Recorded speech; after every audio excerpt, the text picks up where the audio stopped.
ladies and gentlemen, boys and girls, children of all ages, because too many people are online nowadays, right, Kyle? That's right. Welcome back to the Ed Namrok podcast. It's been a minute. I'm joined once again by Mr. KG from Vie Jester, Kyle Guerrero. What's up, brah? Not much, man. It's nice to be back. It has been a while. It's been longer than a minute, dude. Fuck. How many months? You know what? It's actually been since I believe the band did like some kind of acoustic number and over in Cliff's place. I think that was the last time we did it. That was a while ago. Oh, yeah, dude. I mean, a lot has been happening, and I don't know. The reason for today was I'm like, okay, one thing, I want to bring this back because it's very informative, and there's a lot of things that's been going on that I didn't necessarily want to rant about anymore because there's really no purpose. The purpose for me now is to educate people as to what's really going on, not only in current events, but one of the big things is education.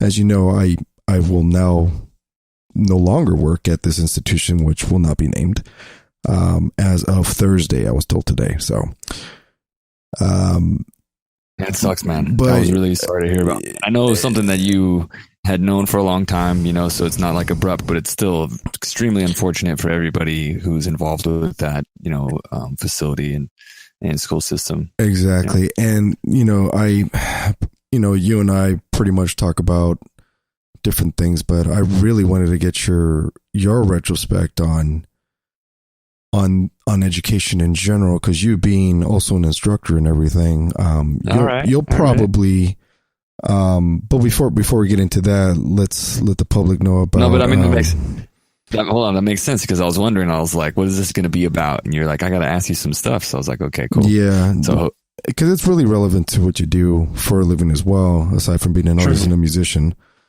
But before we jump into that, I believe the band Vie Jester is also coming out with a new single in May, correct? That is right. We got a new single called Colorblind that we're coming out with pretty soon. I had the pleasure of tracking you guys, which is amazing.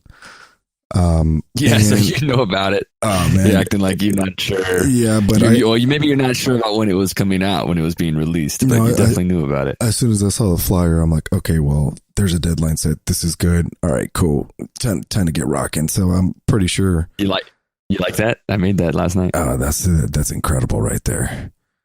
That's like, oh yeah, I just made this out of top ramen and avocado.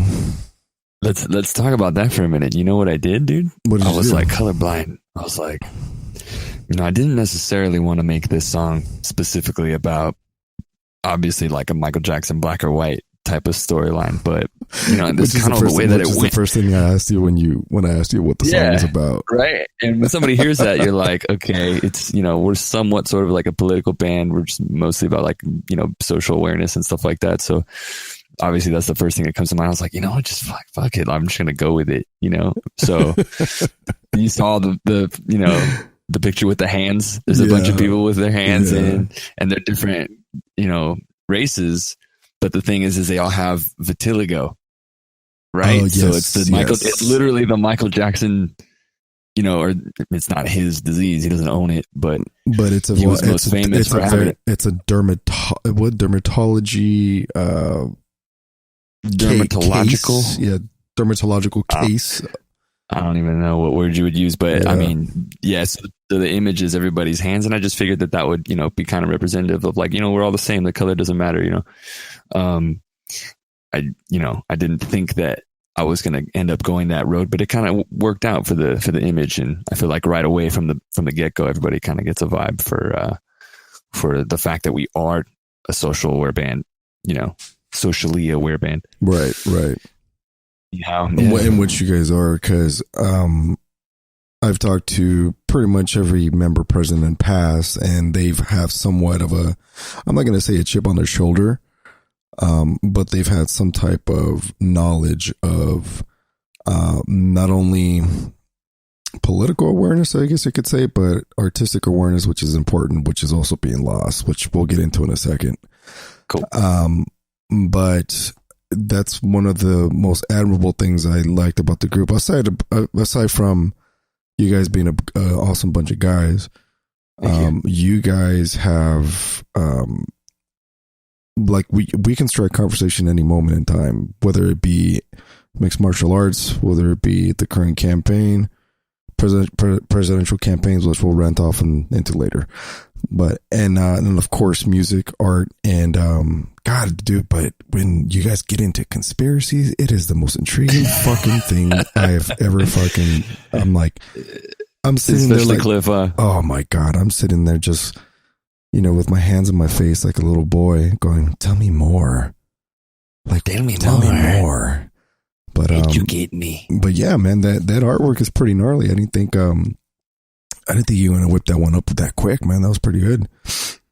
Thank you. Thank you. When you're inspired, things just kind of fly and pop out. And thank God for befunky.com, because that's like the poor man's Photoshop, or whatever you want to call it, Adobe Illustrator, whatever's the going software these days, because befunky.com is free, man. And I just went on there and I'm using it like Cliff and I used to use Paint back in the day on freaking Windows Microsoft 95 Paint, right?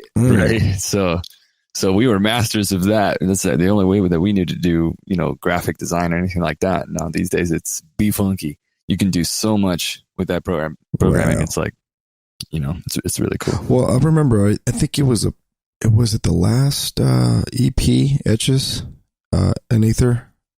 Yeah. You did, you drafted on BeFunky, right? I did draft it on BeFunky, and then we sent that one out to Luke Reynolds. Mr. Luke Reynolds, shout out. That's right. And also shout out to Mr. Brian Cox. Yep. Flare Light Films now. Don't mention the other thing. Oh, the other. Hush. Yeah. Anyway, when I first saw that name, I'm like, first thing I thought about was fucking Ric Flair. I went, woo. But anyway, so May this year, 2016, Colorblind, Vie Jester, new single. I myself was privileged enough to track with these guys for actually I was gonna say the 1.5 time, because the other half was when I was tracking drums with Cliff at the old dungeon in Monrovia. Yeah, that's right. Netter came down to help us out. Yeah, that was a while ago. But that's when you guys said, fuck it, let's go into Danny's place and crank it out. And I guess you guys had Justin on board already by then. Then you guys were like, okay, well, let's give it a go. And man, that came out great, man. Cognizance is probably, like I said, we'll get into the art part, but to me, it's probably the most underrated EP I have ever listened to. And I've showed other people, and man, they're like, this was 15 years ago. Thanks, man. Serious shit. Well, I mean, Cognizance wasn't 15 years ago. Cognizance was like it's 2013. Yeah, 2013. But what I'm saying is, and we'll get into it in a second, is that 15 years ago, it was like rabid fucking dogs hunting down raw meat, dude, for new artists and new sounds.